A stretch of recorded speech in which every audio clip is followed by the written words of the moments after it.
Chapter current ratio है। Correct correct correct current ratio होगा, ठीक है। कंपनी का शॉर्ट टर्म ऑब्लिगेशन जो भी होता है करंट रेशियो के बेसिस पे ही जो है मेजर करते हैं। क्वेश्चन 4 क्या बता रहा है, price to earning ratio of a business is 10, price to book value ratio of a business of this business is 5, book value per share is or is 15 and outstanding number of shares 10,000, what would be the return on equity of this business. Simple है, बना के दिखाओ चीज़ें जो है, देखते हैं कैसे वर्कआउट करती है। थोड़ा दिक्कत होगा मैं समझ, रिटर्न ऑन इक्विटी का मतलब होता है सब देखो कि सबसे देखो सिंपल सी बात है, मैंने तुमको क्या बताया है, 2 या 3 चीज़ याद रखना जब भी तुम एग्ज़ाम लिखते हो तो बहुत हेल्प करेगा। जैसा तुम पढ़ाई कर रहे हो, जैसे नोट्स हैं, मेरे चीज़ें समझ में आ रहा है तुमको, तुम जो है क्या बोलते हैं टेस्ट दे रहे हो, बहुत अच्छा है। इसके लिए तुमको सब कुछ याद करना पड़ेगा पहले, बेसिक नहीं। यहाँ पे देखो डायरेक्टली फार्मूला बेस्ड नहीं है ये, पहली बात। एग्ज़ाम में तुमको क्या करना है, अगर मान लो समझ में आता है कि हाँ सब कुछ सही है, सिंपल फार्मूला बैठने वाला है, इसको जो है ट्राई करना है। अगर मान लो तुमको लगता है कि नहीं चीज़ें वर्कआउट नहीं करेंगी, मुझे थोड़ा टाइम लगेगा, तो मैंने क्या बताया एग्जाम में क्या करना है, स्किप करो। लास्ट। सबसे पहले तुमको जो आता है जिसमें तुम 100% श्योर हो, जैसे तुमने लास्ट वाले इसमें बताया हुआ था करंट रेशियो, तुमको कंफर्म पता था कि जो है शॉर्ट टर्म ऑब्लिगेशन जो भी होता है करंट रेशियो से मेजर करते हैं, तो बस तुमको पहले ये टिक करना है, ऐसे ऐसे सवाल टिक करने हैं। अब आता है लास्ट में, अब यहाँ पे बताओ चीज़ें कैसे वर्कआउट करेंगी, मैं देखता हूँ। टाइम लो, कोई दिक्कत नहीं है, टाइम यहाँ पे जो है रहेगा तुम्हारा। सबसे पहला तुमको काम क्या करना है, जो तुमसे पूछा जाए उसका पहले फार्मूला का उसका तुम जो है फार्मूला लिखो पहले। रिटर्न ऑन इक्विटी का फार्मूला क्या होता है देख के, कोई दिक्कत नहीं है, तुम देख के अभी देखो बना ही रहे हो, कोई दिक्कत नहीं है। एक बार 2 बार गलती हुई है तुमसे एग्ज़ाम लिखने में, अब जो एग्ज़ाम लिखोगे वो बिल्कुल अलग रहेगा तुम्हारा। सही लिखना ही है कि कल मान लो कल को सेबी जो है तुमको फिलहाल अभी जो है सीपी एग्ज़ाम है इसका, इन्वेस्टमेंट एडवाइजर की तरह सीपी एग्ज़ाम खत्म कर देगी, फिर क्या करोगे तुमको एनी हाउ 3 साल के बाद एग्ज़ाम लिखना होगा। जो भी चीज़ें हैं कॉन्सेप्ट जितनी क्लियर रहेंगी उतनी अच्छी रहेंगी तुम्हारे लिए। किसके डिवाइडेड बाई इक्विटी आता है आरओई का फॉर्मूला में? रिटर्न इक्विटी का सिंपल फार्मूला है, मैं यहाँ पे बता रहा हूँ। देखो ये है तुम्हारा प्राइस टू अर्निंग रेशियो 10 है, प्राइस टू अर्निंग रेशियो तुम्हारा क्या है यहाँ पे 10 है। बुक वैल्यू कितना है तुम्हारा 5 है, प्राइस टू बुक वैल्यू 5 है। यहाँ पे देखो बुक वैल्यू पर शेयर कितना है तुम्हारा 15 है, बुक वैल्यू पर शेयर तुम्हारा कितना है 15 है। और यहाँ पे तुम्हारा क्या है, नंबर आउटस्टैंडिंग शेयर्स कितने हैं 10,000 हैं। 10,000। और यहाँ पे तुमको क्या बोला है रिटर्न ऑन इक्विटी निकालने के लिए। रिटर्न ऑन इक्विटी का फॉर्मूला क्या होता है बताओ।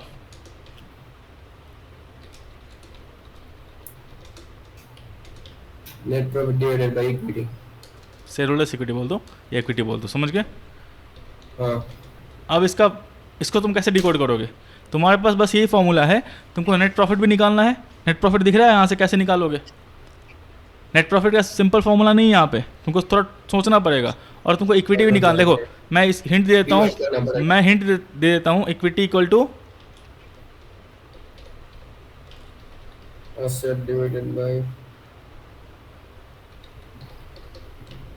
और एसेट माइनस लायबिलिटी। समझ गए। अब निकालो तुम। हाँ, इक्विटी का मतलब एसेट डिवाइडेड बाई लायबिलिटी।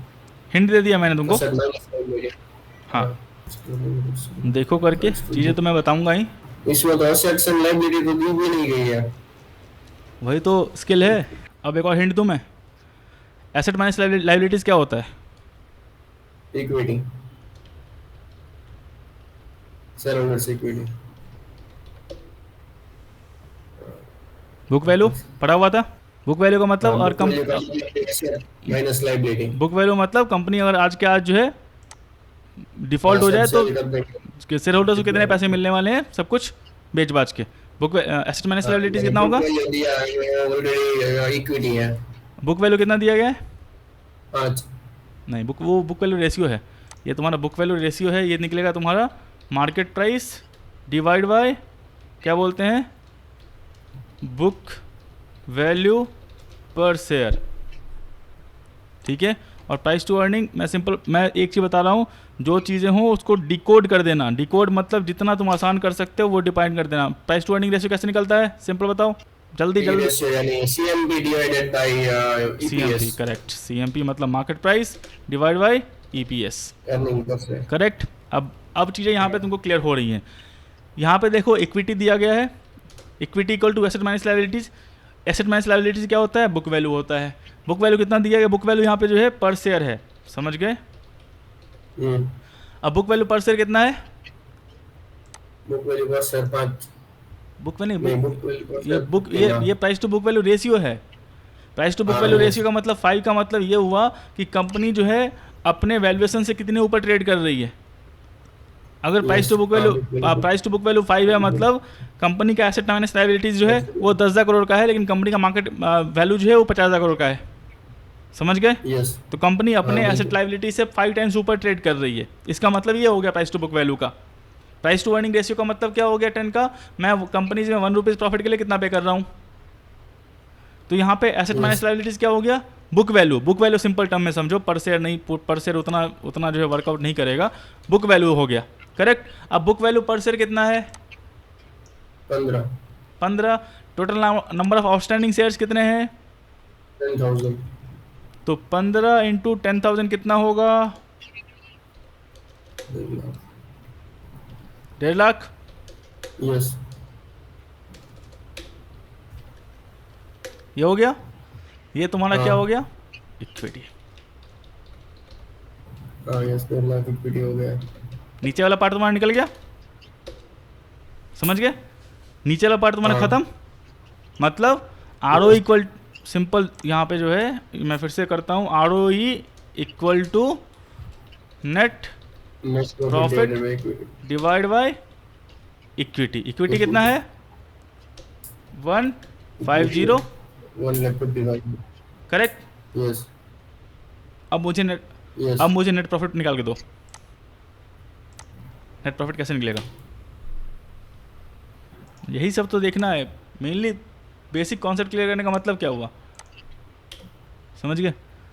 यही सब तो हाँ, है। यस, तुम अपने माइंड पे जितना जोर डालोगे उतना आसानी होगी तुमको एग्ज़ाम लिखने में। और मैं फिर से बता रहा हूँ, सभी कल को क्या रूल लेके चला है कुछ कह नहीं सकते। अगर मान लो तुमने लाइसेंस ले लिया, एग्ज़ाम पास कर लिया, तुम ऑलरेडी सब कुछ हो, इसके बाद अप्लाई कर दूंगा सेबी रिसर्च एनालिस्ट लाइसेंस के लिए, तुमको मिल जाएगा। लेकिन मान लो सेबी 3 साल के बाद बोलती है कि नहीं, मुझे इन्वेस्टमेंट एडवाइजर की तरह रिसर्च एनालिस्ट का भी जो एग्ज़ाम है उसको हर 3 साल के बाद मुझे लिख के दो, CP एग्ज़ाम कैंसिल कर देगी तो। और जैसे इन्वेस्टमेंट एडवाइज़र में टफ़ कर दिया थोड़ा पेपर को, वैसे टफ़ कर देगी तो तुमको बेसिक कॉन्सेप्ट समझना होगा इसमें। बेसिक कॉन्सेप्ट क्या है, चीज़ें हाँ, कैसी है। सिंपल तरीका है, एक चीज़ ध्यान रख लेना, जो भी फार्मूला दिया गया उसको डिकोड कर दो। डिकोड मतलब पार्ट पार्ट में कर दो। अब देखो पार्ट पार्ट में क्या होता है। अब यहाँ पे देखो नेटवर्थ कैसे निकलेगा, यहीं से निकलेगा नेटवर्थ।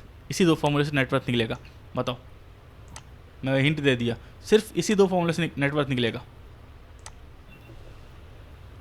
जैसे कि करंट मार्केट प्राइस है, बट ईपीएस, पी रेशियो। एक और हिंट देता हूँ मैं,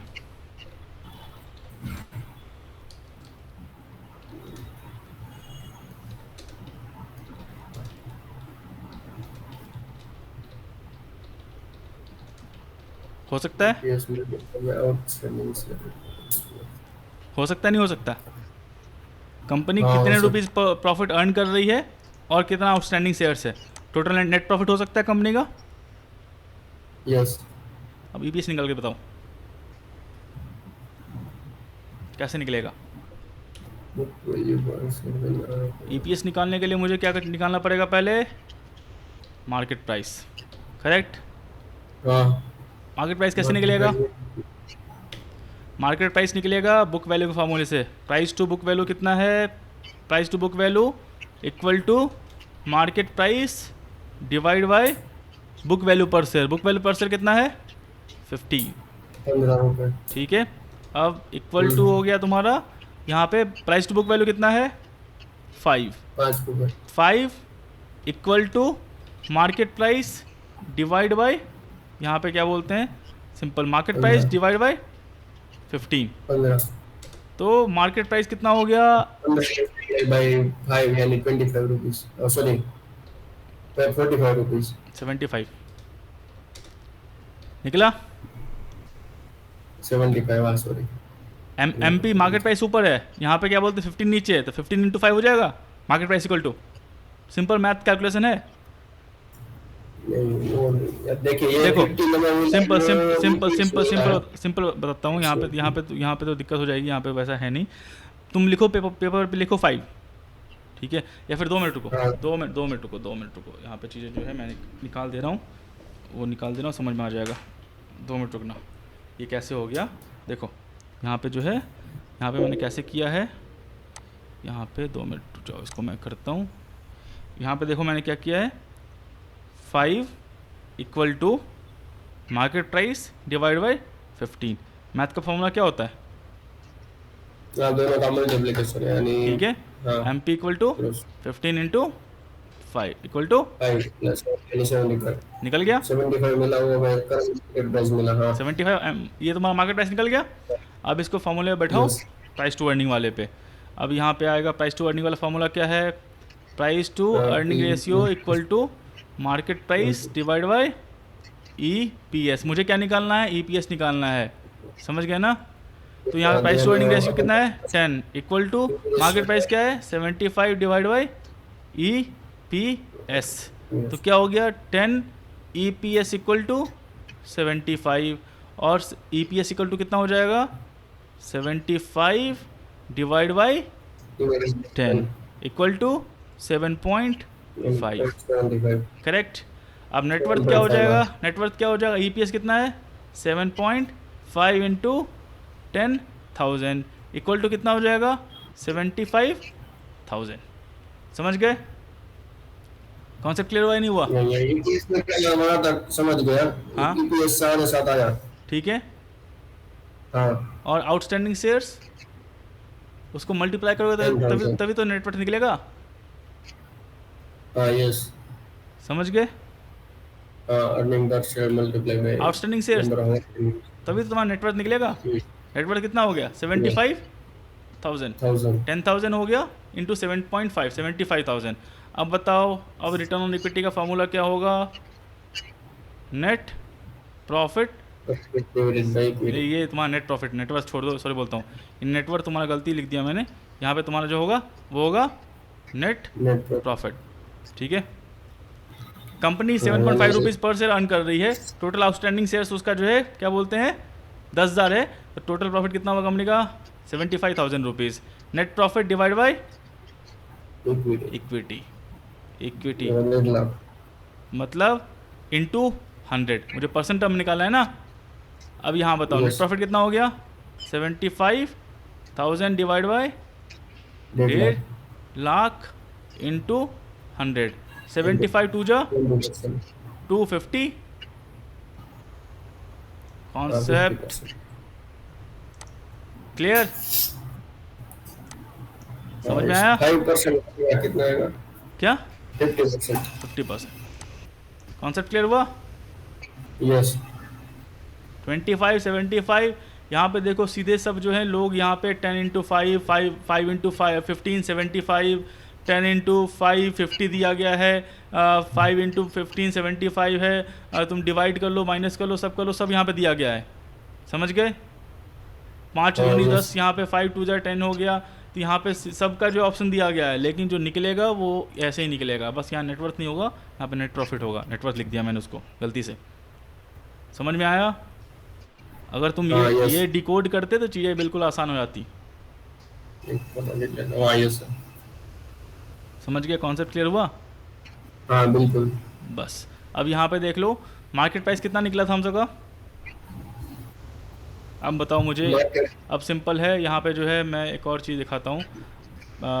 यहाँ पे जो है प्राइस टू अर्निंग रेशियो कितना दिया गया था, यहाँ पे कंफर्म कर लेते हैं 10 दिया गया था। लेकिन मान लो मुझे प्राइस टू अर्निंग रेशियो निकालना है, कैसे निकलेगा, market price divide by earning per share. Market price कितना था 75 divide by earning per share 7.5, 10 निकल रहा है। हाँ यस क्रॉस चेक हो गया, सिंपल है। कॉन्सेप्ट क्लियर हुआ? ऐसे ही करके जो है निकालना है। थोड़ा बहुत इसमें स्ट्रेस लगेगा, चीज़ें समझ में आएंगी, लेकिन यहाँ से तुमको देखना ही देखना पड़ेगा, तुमको एनालाइज करना ही करना पड़ेगा ये मांग क्या रहा है और मांग क्या रहा है उसको डिकोड कैसे करना है। यहाँ पे net profit divide by equity है, और इक्विटी को तुम कैसे डिवाइड कर Yes. सकते हो, क्योंकि लिखा हुआ है नोट्स में, सारे लिखे हुए हैं, ऐसा नहीं बिल्कुल नहीं लिखा हुआ है। तुमको बस वहाँ पे डालना है कि मतलब इक्विटी है तो बुक वैल्यू क्यों दिया गया है, बुक वैल्यू से इक्विटी का रिलेशन है। समझ गए, चीज़ें हाँ, कैसे yes. निकलेंगी। यहाँ पे देखो प्राइस टू बुक वैल्यू कोई मतलब नहीं है, लेकिन प्राइस टू बुक वैल्यू का यहाँ पे मार्केट प्राइस निकालने के लिए मतलब है। प्राइस टू बुक वैल्यू दिया गया है, मार्केट प्राइस नहीं दिया गया है, और यहाँ पे बुक वैल्यू पर शेयर दिया गया है, तो मार्केट प्राइस आसानी से यहाँ से निकल सकता है। यहाँ से मार्केट प्राइस नहीं निकल सकता प्राइस टू अर्निंग रेशियो से, क्योंकि यहाँ पे ना मार्केट प्राइस दिया गया है, ना यहाँ पे अर्निंग पर शेयर दिया गया है। तो मुझे पहले यहाँ से मार्केट प्राइस निकालना पड़ेगा, फिर मार्केट प्राइस से मुझे अर्निंग पर शेयर निकालना पड़ेगा। कंपनी एक शेयर का 7.5 रुपीज़ अर्न कर रही है, तो जाहिर सी बात है कंपनी के पास 10,000 शेयर्स आउटस्टैंडिंग है, तो 7.5 रुपीज़ एक शेयर का इंटू 10,000 से मल्टीप्लाई कर दो, तो कंपनी का नेट प्रॉफिट कितना हो गया? 75,000 रुपीज़। और R O equal to net profit divide by equity. Equity जो है ऑलरेडी यहाँ पे 15 पर शेयर था, 15 रुपीज़ बुक वैल्यू था, इंटू 10,000 1.5 लाख हो गया, तो 75 divide by 1.5 lakh into 100 equal to 50%। 50%। Concept clear? Yes. दिक्कत हुआ? सिंपल सी बात है, ऐसे ही तुमको जो है करना पड़ेगा। बाकी केस स्टडी है, पढ़ते रहना। बाकी जो है मैं केस स्टडी का जो है अलग से जो है क्लास ले लूँगा, पहले पूरा कंप्लीट कर लेता हूँ। चैप्टर 8 हो गया, 9, 10, 11, 12, 13 5 चैप्टर बच रहे हैं। लेकिन जो नोट्स हैं, जो चीज़ें दे रहा हूँ, जो क्वेश्चन तुम टेस्ट में तो अच्छा कर रहे हो, टेस्ट में कोई राय नहीं है तुम बुरा कर रहे हो, टेस्ट में बहुत अच्छा है, 80-90% का तुम्हारा स्ट्राइक रेट है, बहुत अच्छा कर रहे हो। लेकिन तुम्हें जो है चीज़ें पढ़ते रहनी होंगी, ऐसा नहीं कि जो है छोड़ देता हूँ, मैंने एक बार पढ़ लिया, टेस्ट दे दिया। तुम इसको उसमें रखो, जितना यहाँ पे टफ प्रिपेयर करोगे एग्ज़ाम उतना आसान आने वाला है। मैं फिर से बता दे रहा हूँ, 2 बार से तुम ट्राई कर रहे थे, चीज़ें वर्कआउट नहीं की, अब जो है करना बिल्कुल 70-80% से कम आए तो मुझे बता देना, समझ गए? बिल्कुल कॉन्सेप्ट क्लियर है तुम्हारा, बस तुमको थोड़ा बहुत एफर्ट डालना पड़ेगा। एफर्ट तो मैं नहीं डाल सकता, मैं जो चीज़ें हैं, जो कॉन्सेप्ट हैं, जो तुम्हारे चीज़ें हैं, उसको मैं एक्सप्लेन कर सकता हूँ, बस उससे ज़्यादा तो नहीं कर सकता कि मैं जाके तुम्हारे बिहाफ में एग्ज़ाम लिख दूँ, समझ गए? तो वो चीज़ें ध्यान रखना, समझ गए ना? तो वो सब चीज़ें ध्यान रखना। हाँ, जो चीज़ें हैं, जो कॉन्सेप्ट है, जो दिक्कत हो रही है, वो मेरे से पूछ सकते हो। और मान लो मुझे नहीं आता है, मैं चीज़ें या फिर मैं कन्फ्यूजिंग होता हूँ, तो मैं नेक्स्ट डे पढ़ के बता दूंगा, उसमें कोई दिक्कत नहीं है, क्योंकि मैं इतने सारी चीज़ें करता रहता हूँ कि मतलब कौन सा चीज़ कब हर चीज़ याद नहीं रहता है एट इंस्टेंस में, तो मैं उसको पहले करके बता दूंगा तुमको नेक्स्ट डे, कोई दिक्कत नहीं है। लेकिन एफर्ट तुम डालते रहो, बिल्कुल दिक्कत नहीं है। ये मैं समझ सकता हूँ कि तुमको नहीं बना, तो कोई मैं क्योंकि फर्स्ट टाइम जो है मैं एग्ज़ाम लिखा था तो ऐसे ही था। ट्राई करते रहो, कोशिश करते रहो, चीज़ें आसान हो जाएंगी। ये मतलब हाई लेवल का हो गया। ये हाई लेवल मतलब अब तुमको ईपीएस निकालने के लिए बोले, मार्केट प्राइस निकालने के लिए बोले, प्राइस टू बुक वैल्यू निकालने के लिए बोले, बुक वैल्यू निकालने के लिए बोले, इक्विटी निकालने के लिए बोले, अब तुमको दिक्कत नहीं होगा। तुमने एक सवाल में कम से कम 5-6 टॉपिक सीख लिया है, ठीक है? यस। अब तुमको कल जो है तुमको मिल जाएगा चैप्टर 6 का, और परसों चैप्टर 7 का जो है क्वेश्चन बैंक तैयार करते रहो, पढ़ाई करते रहो, जो नोट्स दिए गए हैं अच्छे से पढ़ाई करते रहना। टेस्ट तुम्हारा जो है गूगल फॉर्म के थ्रू ही होता है, लेकिन अच्छा है, टेस्ट में कोई दिक्कत नहीं है तुमको, बस जो भी है नोट्स तैयार करते रहना। आप जो टेस्ट भेजते हैं वो मोबाइल से भी अटेम्प्ट कर सकते हैं कि नहीं कंपलसरी? नहीं, कहीं से भी कर सकते हो, कहीं से भी कर सकते हो, कोई दिक्कत नहीं।